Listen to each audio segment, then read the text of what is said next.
March 1838. 3 years had passed since San Jacinto, and Texas was still too wild to accurate maps. The government of the Republic had sent me on a diplomatic mission to the northern settlements. But the truth is that I needed those days away, from Austin. Politics can drain a man as much as any battle. They were 15 miles to Waco when I decided to dodge the Brazos Valley. I knew those waters since you were a young man. I had fired in them, drunk from them, crossed in the swim when the Mexicans were in my fourth. The river has always been a reliable ally. But that March afternoon, something in the air told me that we can't always trust the old friends. My horse, a sorrel named Ranger, began to show signs of tiredness about 2 hours before sunset. It wasn't like him. Ranger had taken me through hundreds of miles without a moan. But there, on the muddy margins of the Brazilian, their ears moved nervous, as if captured sounds that my human ears could not detect. "Calm down, old friend," I muttered, sliding from the saddle to examine his paws. Nothing. No stone, no injury. But his eyes remained alert, fixed on something beyond the tree line. The place seemed perfect for a camp.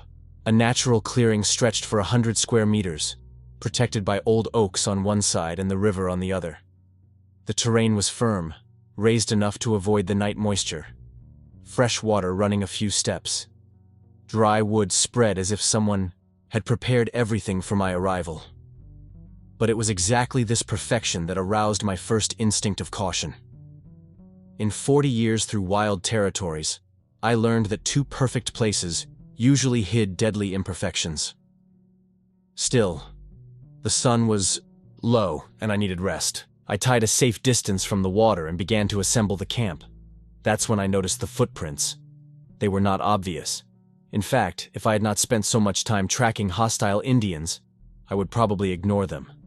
But there were circular marks in the dry mud, arranged in nonsense patterns. I knelt to examine more closely. The format was vaguely human, but too big. And there was something more. The footprints didn't sink evenly on the ground. It was as if those who did them had no body weight distributed as a normal person. Bare footsteps, I said to myself, although I knew I was lying. Bears leave claws marks. These did not have. I lit the fire when the sky began to darken, keeping it smaller than usual. I didn't want to get unnecessary attention. The fire danced against the oak's trunks, creating shadows that seemed to move regardless of the flames.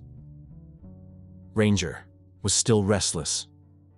Periodically, he raised his head and stared at the same point, a dense section of vegetation on the other side of the clearing. I followed his gaze several times, but I saw nothing but dried branches and leaves.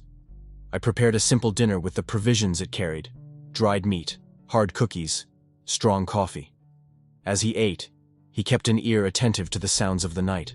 It would be normal to hear crickets, owls, perhaps the whizzen distant from a coyote. But the forest around was too quiet, silent in a way that made my skin shiver. Around 9 at night, when I was preparing to sleep, I heard the first strange sound. It started as a whisper, so low that I thought it was just the wind on the leaves. But there was no wind. The air was standing like well water. The whisper grew gradually, gaining a rhythm that remembered conversation. No distinct words, but the cadence of human voices speaking low. Multiple voices from different directions. I took my rifle and positioned myself on my back to the fire, listening. The voices seemed to circulate the camp, always keeping the same distance. As I tried to focus on a specific direction, the sound moved to another point. "Who is there?" I shouted, my voice echoing through the clearing. "Identify yourself!" The whisper stopped immediately. The silence that followed was even more disturbing than the mysterious sounds. It was as if the forest herself had arrested her breath. Ranger began to reconcile low, a sound that I had never heard of him to do. It was not common fear, it was something deeper, primitive terror. I kept the rifle ready and fed the fire with more wood. The light spread further, pushing the shadows back. It was then that I saw the eyes. They were not animal eyes. They reflected the light of fire, but in a wrong way. Very bright, very intelligent. And they were at a height that would suck a biped creature of at least 7 feet tall. "I know they're there," he said, keeping his voice firm. "Get out of the shadows and talk like civilized people." The eyes blinked once slowly, and then disappeared. But what came later was worse than any direct confrontation. The footprints began to appear around the perimeter illuminated by the fire. I couldn't see who or what was doing them, but the fresh mud clearly showed the circular marks forming in real time. It was as if invisible creatures were walking around my camp. Each footprint appeared with a soft sound, plock, as barefoot touching damp earth. The rhythm was deliberate, calculated, not the random movement of wild animals, but something with purpose. Ranger was shaking now, a tremor that could feel through the reins. I got up and approached him, keeping the rifle one hand and extending the other to calm him down. Calm down, old friend. Whatever it is, let's face together. But when I touched your neck, I felt that my own hand was shaking. The footprints continued for more than an hour. Sometimes they stopped for a few minutes, creating a terrible expectation, so they resumed at a different pace. Once they seemed to approach the light so much that it could see the earth deforming just 3 meters from the fire. Around midnight, the whispers returned. This time they were different, lighter, almost as if the creatures had approached enough for me to distinguish individual sounds. And then I heard something that froze my blood. One of the whispering voices spoke English, not clearly. The words came as distorted echoes through a tunnel, but I recognized fragments. Here, a lot of time. Waiting. I squeezed the rifle harder. In 4 decades of life, he had faced men, wild animals, storms, and whole armies. But this was different. This challenged everything I thought about the world. "Who are you?" I shouted at the darkness. "What do you want?" The voices stopped for a moment. "So, curse source water," I heard an answer. "Sam, my name," spoken by a voice that was not human, but knew who I was. Ranger tried to let go of the reins, pulling against the rope with desperate force. I considered for a moment to let it go. Maybe your instincts were right. Maybe we should run. But Houston does not run. I never ran. I wouldn't start that night. "I don't know who or what you are," said loudly, "but this is my camp. Either show your faces and talk like civilized people, or let a man sleep alone." What happened next tested every fiber of courage I had. The footprints began to approach the fire. This time, he could see depressions forming on the illuminated earth, each appearing with that gentle sound, plock. But there was nothing above the footprints. No shadow, no body, nothing to block the light of fire. The marks approached, until they were just 2 meters from where I was stopped. Then they stopped. I could feel a presence. The air was dense, as before a storm. And there was a smell. Not unpleasant, but strange. Like land after the rain mixed with something I could not identify. "Sam Houston," said the voice, now clearly. "Close. You shouldn't be here." The voice was feminine, but strange, as if spoken through water. "Why not?" I asked, surprised by the firmness of my own voice. "This place is ours. It was ours before white men, before red men, before men." "Who are you?" There was a long break. The fire crackled, throwing dancing shadows, but the footprints remained real estate. We were. They are. We will be. Time is different here, Sam Houston. The river remembers. The earth remembers. I tried to process those words, but my rational mind rejected what I was hearing. "Are you dead?" I asked. "Death. Life. Words of men. We are." A second voice gathered, this male and deeper. "You fought for red men once. You lived between them." He learned that there is more between heaven and earth. It was true. He had spent 3 years living with the Cherokee as a young man. They taught me about spirits of the earth, on places where the veil between the worlds was thinner. "What do you want from me?" I asked.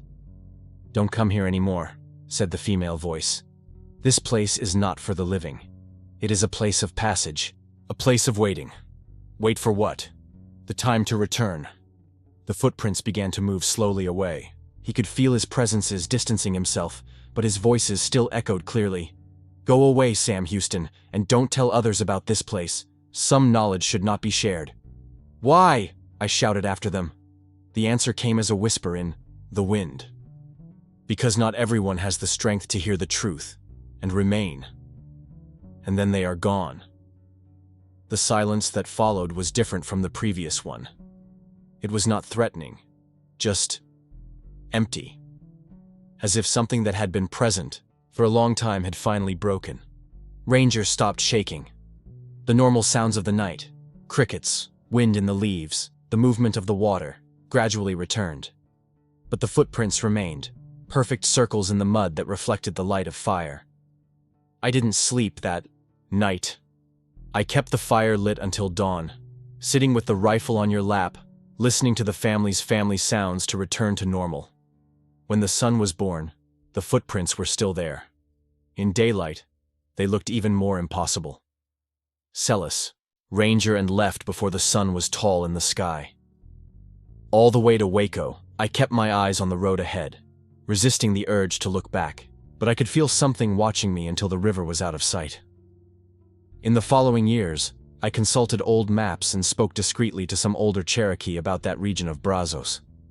I found that they avoided that specific river stretch, calling him place of waiting in his tongue.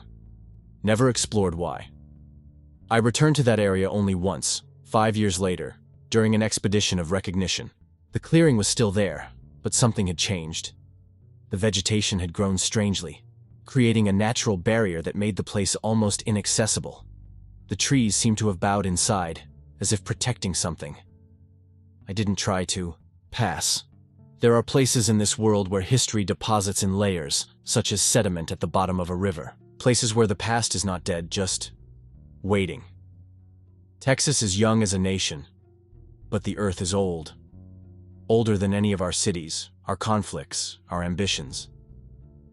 That night in Brazos, I learned that there are inhabitants of this land who precede any of us. No ghosts in the sense that people imagine, but something different. Presences that exist on the border between what was and what can be. I never told this story publicly. Some men could call the fantasy of an old soldier. Others could try to find the place out of curiosity or greed. But those voices were right. Not everyone has the strength to confront truths that challenge our understanding of the world. Texas is still growing. It is still defining itself. But it is important to remember that we are not the first to call this land by home. And maybe we are not the last. If this story resonates with you, it awakens something that recognizes greater truths than our daily experience. You may understand why some reports need to be preserved. History is not only what happened, it is also what continues to happen, where time works differently. If stories like this arouse their curiosity about the mysteries that still inhabit our land, consider joining others who value these accounts. There is more than the eyes can see, more than maps can register. And sometimes, in the silence of the night, we can still hear echoes of what came before.